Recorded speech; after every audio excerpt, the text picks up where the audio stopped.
കുറ്റകൃത്യങ്ങളുടെ ലോകത്തേക്കാണ് ഇനി നമ്മൾ പോകുന്നത്. വാർത്തകളിൽ നമുക്കറിയാം, ഇന്ന് തുടക്കത്തിൽ തന്നെ നമ്മൾ തലക്കെട്ടുകൾ വായിച്ചപ്പോൾ തന്നെ നമ്മളെ ആശങ്കപ്പെടുത്തുന്ന പല വാർത്തകളുമുണ്ട്. ആ വാർത്തകളുടെ വിശദാംശങ്ങളിലേക്ക്, ജാഗ്രതയിലേക്ക്.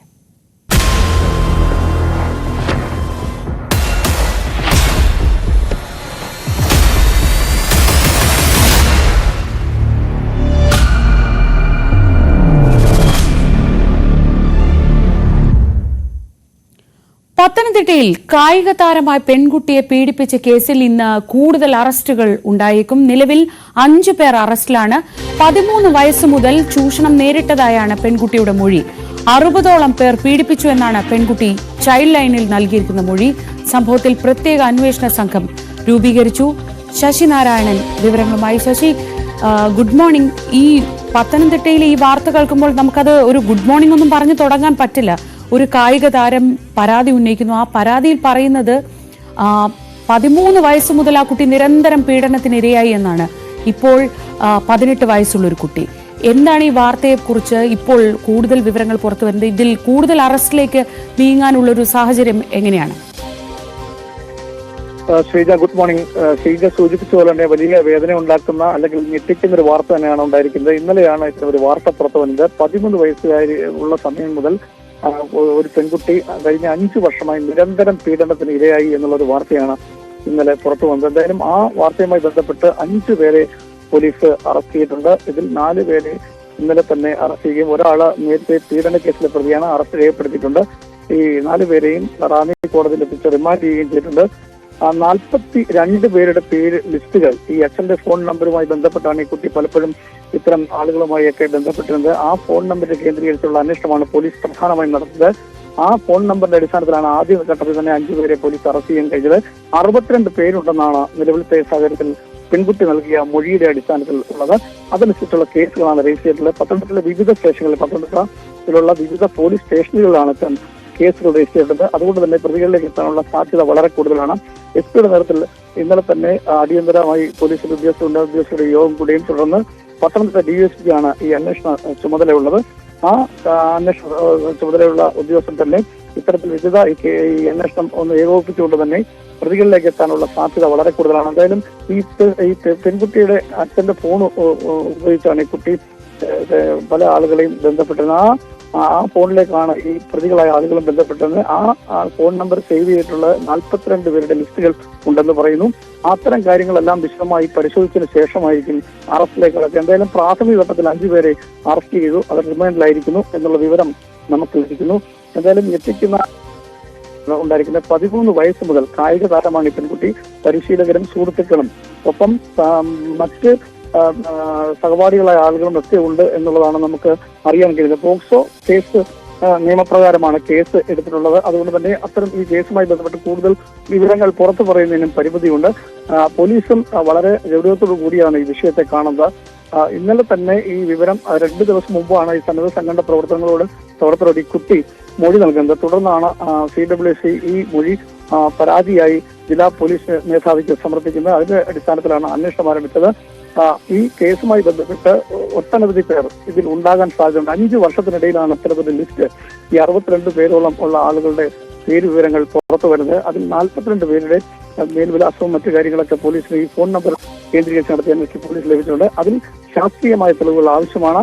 അത്തരത്തിലുള്ള ഒരു അന്വേഷണമാണ് പോലീസ് നടത്താൻ ഉദ്ദേശിക്കുന്നത്. എന്തായാലും പ്രതികളെ സംബന്ധിച്ചുള്ള കൂടുതൽ വിവരങ്ങൾ പുറത്തുവിടാൻ പോലീസ് തയ്യാറായിട്ടില്ല. കാരണം ചില പ്രതികൾ വിദേശത്താണ്, ചിലർ നാടുവിടാൻ സാധ്യതയുണ്ട്. അതുകൊണ്ട് തന്നെ കൃത്യമായ ഒരു വിവരം പ്രതികളെ സംബന്ധിച്ച് അറസ്റ്റ് ചെയ്തവരുടെ പേരോ മറ്റു വിവരങ്ങളോ പോലീസ് വിടാൻ തയ്യാറായിട്ടില്ല. കാരണം അത് പുറത്തു പറഞ്ഞാൽ പ്രതികളിൽ പലരും രക്ഷപ്പെടാം എന്നുള്ള കാര്യം കൊണ്ട് തന്നെയാണ് പോലീസ് ആ കാര്യങ്ങൾ പുറത്ത് വിടാതിരിക്കുന്നത്. എന്തായാലും വലിയ രീതിയിലുള്ള ഒരു അന്വേഷണം, സമഗ്രമായ ഒരു അന്വേഷണം ഈ പീഡന കേസുമായി ഉണ്ടാകുന്നു എന്നുള്ളതാണ് നമുക്ക് മനസ്സിലാക്കാൻ കഴിയുന്നത്. വളരെ ഗൗരവത്തോടു കൂടിയാണ് പോലീസ് കാണുന്നത്. കാരണം നിരന്തര പീഡനം അച്ഛന്റെ സുഹൃത്തുക്കൾ പീഡിപ്പിച്ചിട്ടുണ്ട്. അതുപോലെ തന്നെ വീടിനകത്തുള്ള ഒരു സുഹൃത്തിൽ നിന്ന് ആദ്യ പീഡനം എടുക്കുന്നു. പിന്നെ ആ സുഹൃത്തിന്റെ മറ്റ് കൂട്ടുകാരും ഈ പെൺകുട്ടിയെ പീഡിപ്പിക്കുന്നു. അങ്ങനെ ഒരു വലിയ ചങ്ങല പോലെ ഈ പ്രതികൾ ഉണ്ട് എന്നുള്ളതാണ് ഈ കേസിന്റെ ഏറ്റവും വലിയ പ്രത്യേകത.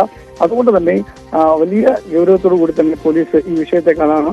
പത്തനംതിട്ട, റാന്നി, കോന്നി, അതുപോലെ ഇലവന്തിട്ട തുടങ്ങിയ പോലീസ് സ്റ്റേഷനിലെല്ലാം ഇത് സംബന്ധിച്ച് പരാതികളുണ്ട്. ചിലർ വിദേശത്ത്, ഈ പ്രതികളായ ചില ആളുകൾ വിദേശത്ത് പോയിട്ടുണ്ട്, നാട്ടിലുള്ളവരുണ്ട്. അത്തരം ആളുകളിലേക്ക് അന്വേഷണം എത്താനുള്ള സാധ്യതയുണ്ട്. നിലവിലത്തെ ശശി, എന്തായാലും പത്തനംതിട്ടയിൽ നിന്നുള്ള ഈ വാർത്ത ആശങ്കപ്പെടുത്തുന്നതാണ്. 13 വയസ്സ് മുതൽ ഒരു പെൺകുട്ടി നിരന്തരം പീഡനത്തിനിരയായി 60ഓളം പേർ, അത് അച്ഛന്റെ സുഹൃത്തുക്കളടക്കം 60ഓളം പേർ ഈ കായിക താരമായ ഈ പെൺകുട്ടിയെ പീഡിപ്പിച്ചിട്ടുണ്ട് എന്ന വിവരങ്ങളാണ് പുറത്തു വരുന്നത്. കൂടുതൽ വിശദമായി ഈ വാർത്തയെക്കുറിച്ച് വിവരങ്ങൾ വരേണ്ടതുണ്ട്. പക്ഷേ പോക്സോ പ്രകാരമുള്ള വകുപ്പുകൾ ചുമത്തിയതിനാൽ തന്നെ മറ്റ് വിവരങ്ങൾ ഒരു പരിധിയിൽ കൂടുതൽ പുറത്തുവിടാനും സാധ്യമല്ല. എന്തായാലും ഈ കേസിൽ പ്രതികളിൽ കൂടുതലും പെൺകുട്ടിയുടെ വീടുമായി അടുപ്പമുള്ളവരാണെന്ന് CWC ചെയർമാൻ അഡ്വക്കേറ്റ് രാജീവ് പ്രതികരിച്ചു. കായികതാരമായ പെൺകുട്ടിയെ പരിശീലകരും പീഡിപ്പിച്ചിട്ടുണ്ട്. ഫോൺ നമ്പർ കേന്ദ്രീകരിച്ച് നടത്തിയ അന്വേഷണമാണ് 5 പേരുടെ അറസ്റ്റിലേക്ക് എത്തിച്ചത്. സന്നദ്ധ സംഘടനയോട് പെൺകുട്ടി തന്നെയാണ് വിവരങ്ങൾ അറിയിച്ചതെന്നും അഡ്വക്കേറ്റ് രാജീവ് പറഞ്ഞു. വിവിധ പോലീസ് സ്റ്റേഷനുകൾ കേന്ദ്രീകരിച്ച് പരാതികളുണ്ട്. അതുകൊണ്ട് തന്നെ സ്വാഭാവികമായും ഈ കേസിൽ കൂടുതൽ വിവരങ്ങൾ ഇനിയും പുറത്തു വരേണ്ടതുണ്ട്. തിരുവനന്തപുരത്തു നിന്നുള്ള വാർത്ത ഒരു CPI നേതാവിനെതിരെ പോക്സോ കേസ് എന്നതാണ്. Thiruvananthapuram Ambalathara local committee secretary Vishnu ബാബുവിനെതിരെയാണ് വിദ്യാർത്ഥിനിയുടെ പരാതിയിൽ FIR രജിസ്റ്റർ ചെയ്തത്. വിഴിഞ്ഞം പോലീസാണ് കേസ് അന്വേഷണം നടത്തുന്നത്. കഴിഞ്ഞ സെപ്റ്റംബറിൽ വിഴിഞ്ഞം മുള്ളൂരിൽ ഉള്ള വീട്ടിൽ വെച്ച് വിഷ്ണു ലൈംഗിക അതിക്രമത്തിന് ശ്രമിച്ചുവെന്നാണ് പരാതി. News 18 exclusive. മുല്ലൂർ സ്വദേശിനിയും തിരുവല്ലത്തെ സ്വകാര്യ സ്കൂളിലെ +2 വിദ്യാർത്ഥിനിയുമായ യുവതിയുടെ പരാതിയിലാണ് CPI അമ്പലത്തറ ലോക്കൽ കമ്മിറ്റി സെക്രട്ടറിക്കെതിരെ പോക്സോ കേസ് രജിസ്റ്റർ ചെയ്തത്. യുവതിയുടെ സഹോദരനെ ഇതേ സ്കൂളിൽ നിന്ന് അച്ചടക്ക നടപടിയുടെ പേരിൽ നേരത്തെ സസ്പെൻഡ് ചെയ്തിരുന്നു. ഇത് പിൻവലിക്കാൻ ഇടപെടണമെന്നാവശ്യപ്പെട്ടാണ് യുവതിയും മാതാവും വിഷ്ണുവിനെ സമീപിച്ചത്. പിന്നീട് യുവതിയുടെ മാതാവുമായി വിഷ്ണു അടുപ്പത്തിലായി. വിവാഹിതനായ വിഷ്ണു ബാബു കുടുംബസമേതം മുല്ലൂരിലുള്ള യുവതിയുടെ വീട്ടിൽ പതിവായി സന്ദർശനം നടത്തിയിരുന്നു. കുടുംബാംഗത്തെ പോലെയായിരുന്നു വിഷ്ണു പെരുമാറിയിരുന്നത്. അതിനിടെ കഴിഞ്ഞ തിരുവോണ ദിനത്തിൽ യുവതിയും സഹോദരനും അമ്മയുമൊത്ത് വിഷ്ണുവിന്റെ വീട്ടിലെത്തിയാണ് സദ്യ കഴിച്ചത്. ഇതിനു പിന്നാലെ സെപ്റ്റംബർ 18-ന് വിഷ്ണു ബാബു മുല്ലൂരിലുള്ള യുവതിയുടെ വീട്ടിലെത്തി കുടുംബാംഗങ്ങളുമൊത്ത് മദ്യപിച്ചു. തുടർന്ന് 1-ാം നിലയിൽ കിടന്നുറങ്ങുകയായിരുന്ന യുവതിയുടെ ശരീരത്തിൽ ലൈംഗിക ഉദ്ദേശത്തോടെ സ്പർശിച്ചതായാണ് പരാതി. വിഴിഞ്ഞം പോലീസിന് യുവതി നൽകിയ പരാതിയുടെ അടിസ്ഥാനത്തിലാണ് പോക്സോ കേസ് രജിസ്റ്റർ ചെയ്ത് അന്വേഷണം തുടങ്ങിയത്. അതേസമയം വിഷ്ണുവിനെതിരെ പാർട്ടി നടപടിയും ഉടനുണ്ടായേക്കുമെന്നാണ് സൂചന. ഡാൻ കുര്യൻ, ന്യൂസ് 18 തിരുവനന്തപുരം. ബോബി ചെമ്മണ്ണൂർ 2-3 ദിവസത്തേക്ക് ജയിലിലാണ്. ഇനി ചൊവ്വാഴ്ചയാണ് അദ്ദേഹത്തിന്റെ ജാമ്യാപേക്ഷ വീണ്ടും കോടതി പരിഗണിക്കുക. ഇതിനിടെ ഹണി റോസിന്റെ മൊഴി വീണ്ടും രേഖപ്പെടുത്താൻ നീക്കം. ബോബി ചെമ്മണ്ണൂർ പിന്തുടർന്ന് ശല്യം ചെയ്തു എന്ന പരാതിയുടെ അടിസ്ഥാനത്തിലാണ് മൊഴിയെടുക്കുക. സമൂഹ മാധ്യമങ്ങൾ വഴി നടത്തിയ അശ്ലീല പരാമർശ വീഡിയോകൾ കോടതിയിൽ ഹാജരാക്കും. നവമി ദിനേശ് വിവരങ്ങളുമായി കൊച്ചിയിൽ നിന്ന്. നവമി, ആദ്യത്തെ വേദിയിലെ സംഭവത്തിലാണ് ഇപ്പോൾ ബോബി ചെമ്മണ്ണൂരിനെതിരെ കേസുള്ളത്. ഈ തുടർച്ചയായി ശല്യം ചെയ്തു, മറ്റു വേദികളിലും എത്തി ശല്യം ചെയ്തു, അല്ലെങ്കിൽ പല ഇന്റർവ്യൂകളിലും മോശം പരാമർശം നടത്തി എന്നൊക്കെ കൂടി പരാതി ഉണ്ടായിരുന്നു. ഈ പരാതികളിൽ വിശദാംശങ്ങൾ തേടലാണോ ഈ മൊഴിയെടുക്കലിന്റെ ഉദ്ദേശം? ശ്രീജ, അങ്ങനെ തന്നെ കരുതാം. 2 പരാതികളാണ് ഇപ്പോൾ ബോബി ചെമ്മണ്ണൂരിനെതിരെ നിലനിൽക്കുന്നത്. അതിൽ ആദ്യത്തേത് നമുക്കറിയാം, ഒരു പുരാണത്തിലെ ഒരു കഥാപാത്രവുമായി ഹണി റോസിനെ ഉപമിച്ചതാണ് ഹണി റോസിന് ഏറെ അപമാനമായി തോന്നുകയും ഇതിന്റെ അടിസ്ഥാനത്തിലാണ് ആദ്യം പോലീസിന് പരാതി നൽകിയത്. മറ്റൊന്ന്, പല വേദികളിലും, അതായത് ക്ഷണിക്കപ്പെടാത്ത ഉദ്ഘാടന വേദികളിൽ പോലും ബോബി ചെമ്മണ്ണൂർ എത്തുകയും പിന്തുടർന്ന് ഹണി റോസിനെ വളരെ മോശമായിട്ടുള്ള രീതിയിലുള്ള പരാമർശങ്ങൾ പറയുകയും അല്ലെങ്കിൽ ഹണി റോസിന്റെ സാന്നിധ്യത്തിൽ മോശം പരാമർശം നടത്തുകയും ഒക്കെ ചെയ്തിരുന്നു. ഇതിലാണ് ഇപ്പോൾ പോലീസ് വീണ്ടും മൊഴിയെടുക്കാൻ തീരുമാനിച്ചിരിക്കുന്നത്. നിലവിൽ ചുമത്തിയിരിക്കുന്നത് BNS 75, IT ആക്ട് 67 വകുപ്പുകളാണ്. ഇത് പ്രകാരമുള്ള വകുപ്പ് ചുമത്തുന്നതാണ് ഇപ്പോൾ സെൻട്രൽ പോലീസും പരിഗണനയിലുള്ളത്. എന്തായാലും ബോബി ചെമ്മണ്ണൂരിനെതിരായിട്ടുള്ള കുരുക്ക് മുറുകുന്നു എന്ന് തന്നെ നമുക്ക് ഉറപ്പിച്ച് പറയാൻ കഴിയും. അതോടൊപ്പം ബോബി ചെമ്മണ്ണൂർ നടത്തിയ മറ്റ് അശ്ലീല പരാമർശങ്ങൾ ഇതിനോടകം തന്നെ സോഷ്യൽ മീഡിയയിലൊക്കെ വീണ്ടും വരുന്നുണ്ട്. ബോബി ചെമ്മണ്ണൂർ മറ്റ് ചില ഓൺലൈനുകൾക്ക് നൽകിയ ഇന്റർവ്യൂകളിൽ വളരെ മോശമായിട്ടുള്ള രീതിയിൽ, അത് അവതാരികയുടെ ചോദ്യത്തിന് പോലും ദ്വയാർത്ഥം വരുന്ന രീതിയിലുള്ള മറുപടി നൽകുന്നത് അടക്കം പരിശോധിച്ച് അതുകൂടി കോടതിയിൽ ഹാജരാക്കാനാണ് പോലീസ് തീരുമാനിച്ചിരിക്കുന്നത്. ഈ ബോബി ചെമ്മണ്ണൂരിനെതിരായിട്ടുള്ള കൂടുതൽ തെളിവുകൾ അത് ശേഖരിക്കുക എന്നൊരു ഘട്ടത്തിലേക്ക് പോലീസ് കടന്നിരിക്കുന്നു. ചൊവ്വാഴ്ചത്തേക്ക് ഇതിനൊരു വിശദീകരണം നൽകാനാണ് പോലീസിനോട് കോടതി ആവശ്യപ്പെട്ടിരിക്കുന്നത്.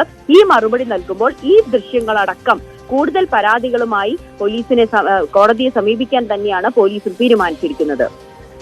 നവമിയാണ് വിവരങ്ങൾ നൽകിയത്. ബോബി ചെമ്മണ്ണൂരിന് കുറുക്ക് മുറുകുകയാണ്. അശ്ലീല പരാമർശ വീഡിയോകൾ കൂടി കോടതിക്ക് മുന്നിൽ സമർപ്പിക്കും. ഇനി ചൊവ്വാഴ്ച ഈ കേസ് പരിഗണിക്കുമ്പോൾ അതിനിടയിൽ ഹണി റോസിന്റെ മൊഴി വീണ്ടും രേഖപ്പെടുത്തുകയാണ്. മലപ്പുറത്ത് നിന്നാണ് അടുത്ത വാർത്ത. മലപ്പുറം എടവണ്ണപ്പാറയിൽ ഡ്യൂട്ടിക്കിടെ ഹോം ഗാർഡിന് മർദ്ദനമേറ്റു.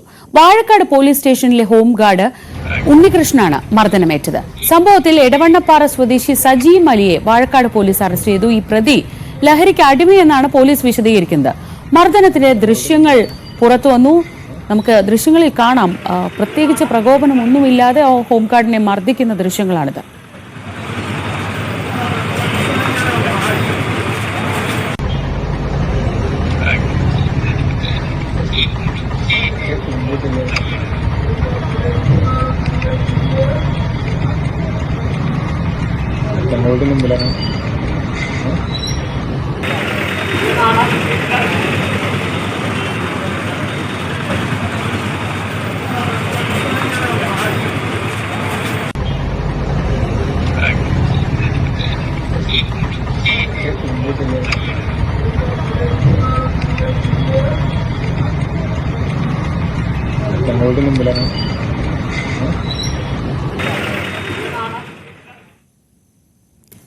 ജപ്തി നടപടിയും അതേ തുടർന്നുണ്ടാകുന്ന വൈകാരിക നിമിഷങ്ങളും മരണവും ഒക്കെ നമ്മളെ എപ്പോഴും ഞെട്ടിക്കുന്നതാണ്. ഇന്നലെ പാലക്കാട് പട്ടാമ്പിയിൽ നിന്നാണ് അത്തരം ഒരു വാർത്ത വന്നത്.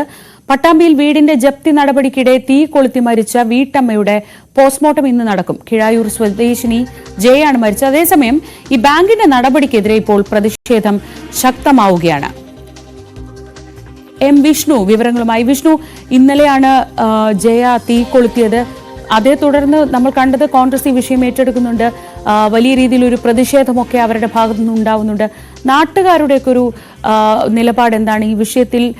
എങ്ങനെയാണ് ജയ ഇങ്ങനെ ഒരു ആത്മഹത്യയിലേക്ക് പോകുന്ന ഒരു സാഹചര്യം ഉണ്ടായത്? എങ്ങനെയാണ്? തീർച്ചയായും ഇന്നലെ ഉച്ചയോടുകൂടിയാണ് ദാരുണ സംഭവം ഉണ്ടായത്. പട്ടാമ്പിക്ക് കിഴക്കേപ്പുറയ്ക്കൽ ശ്രീജിയുടെ വീട്ടിൽ കോപ്പറേറ്റീവ് ബാങ്ക് ഉദ്യോഗസ്ഥരും കോടതിയിൽ നിന്നുള്ള ഉദ്യോഗസ്ഥരും ജപ്തി നടപടികൾ നടത്തുന്നതിന് വേണ്ടി എത്തിയതായിരുന്നു. ജയ മാത്രമാണ് വീട്ടിലുണ്ടായിരുന്നത്. ഈ സമയം ഉദ്യോഗസ്ഥരെത്തി നടപടിക്രമങ്ങളെ കുറിച്ച് അറിയിച്ചപ്പോൾ, നടപടിക്രമങ്ങൾ ആരംഭിച്ചപ്പോൾ ശ്രീജ വീടിനകത്തേക്ക് പോവുകയും മണ്ണെണ്ണ ഒഴിച്ച് തീ കൊളുത്തുകയുമായിരുന്നു. സംഭവം അറിഞ്ഞ ഈ ഉദ്യോഗസ്ഥര് ബഹളം വെക്കുകയും തുടർന്ന് നാട്ടുകാർ ഓടിക്കൂടുകയും ചെയ്യുകയും ഇവരെ ഉടൻ തന്നെ പട്ടാമ്പിയിലെ സ്വകാര്യ ആശുപത്രിയിൽ എത്തിക്കുകയും ചെയ്തു. ഇവിടെ നിന്നും തൃശൂർ മെഡിക്കൽ കോളേജിലേക്ക് വിദഗ്ധ ചികിത്സയ്ക്കായി മാറ്റിയെങ്കിലും വൈകുന്നേരത്തോടുകൂടി ചികിത്സയിലിരിക്കെ മരിക്കുകയായിരുന്നു. 80% പൊള്ളലേറ്റിരുന്നു. ഇതേ തുടർന്ന് ഭയങ്കര പ്രതിഷേധം നമ്മൾ കഴിഞ്ഞ കുറെ നാളുകളിലൊക്കെ ഉണ്ടായിട്ടുണ്ട്. ബാങ്ക് ജപ്തി നടപടിയെ ബന്ധപ്പെട്ടിട്ട് വീട്ടിൽ നിന്നും ഇറക്കി വിടുന്നതിനെതിരെയും ആത്മഹത്യകൾക്കെതിരെയൊക്കെ ഭയങ്കര പ്രതിഷേധങ്ങൾ ഉണ്ടായിരുന്നു. അതുപോലെ തന്നെ പട്ടാമ്പിയിലും ഈ ബാങ്കിന്റെ നടപടിക്കെതിരെ വലിയ പ്രതിഷേധങ്ങൾ ഉയരുന്നുണ്ട് വിവിധ രാഷ്ട്രീയ പാർട്ടികളുടെ ഭാഗത്തു നിന്നൊക്കെ. ഇന്നലെ വൈകുന്നേരം കോൺഗ്രസിന്റെ നേതൃത്വത്തിൽ ബഷോർണോ കോപ്പറേറ്റീവ് അർബൻ ബാങ്കിന്റെ പട്ടാമ്പി ശാഖയിലേക്ക് ഇവർ ലോൺ എടുത്ത ഈ നടപടിയുമായി നീങ്ങിയ ബാങ്കിന്റെ ശാഖയിലേക്ക് പ്രതിഷേധ മാർച്ചും ഉണ്ടായിരുന്നു. വരും ദിവസങ്ങളിലും പ്രതിഷേധങ്ങൾ ഉണ്ടാകുമെന്നാണ് അറിയാൻ കഴിയുന്നത്. ശ്രീജ. ശരി വിഷ്ണു, എന്തായാലും ദാരുണമായ സംഭവമാണ് പട്ടാമ്പിയിലുണ്ടായത്. കിഴായൂർ സ്വദേശിനി ജയയാണ് ജപ്തി നടപടിക്കിടെ തീ കൊളുത്തിയത്. വൈകുന്നേരത്തോടെ പിന്നീട് മരണം സംഭവിക്കുകയായിരുന്നു. വലിയ രീതിയിലുള്ള പ്രതിഷേധമാണ് ഉണ്ടാവുന്നത്. രാവിലെ ഒരു ചെറിയ ഇടവേള എടുക്കുകയാണ്. ഇനി നമ്മൾ കാത്തിരുന്ന ആ വാക്കുകളിലേക്കാണ്. രമേശ് ചെന്നിത്തലയുടെ മനസ്സിൽ എന്താണ് ഇപ്പോഴത്തെ രാഷ്ട്രീയ നീക്കങ്ങൾക്ക്, രാഷ്ട്രീയമായുള്ള ചടുലമായ നീക്കങ്ങൾക്ക് ചെന്നിത്തല ഇറങ്ങുമ്പോൾ എന്താണ് അദ്ദേഹത്തിന്റെ മനസ്സിലുള്ളത്? പറയാതെ വെച്ച കാര്യങ്ങൾ എന്തൊക്കെയാണ്? ന്യൂസ് 18 സീനിയർ എഡിറ്റർ മഞ്ജുഷ് ഗോപാലുമായി രമേശ് ചെന്നിത്തല സംസാരിക്കുന്നു.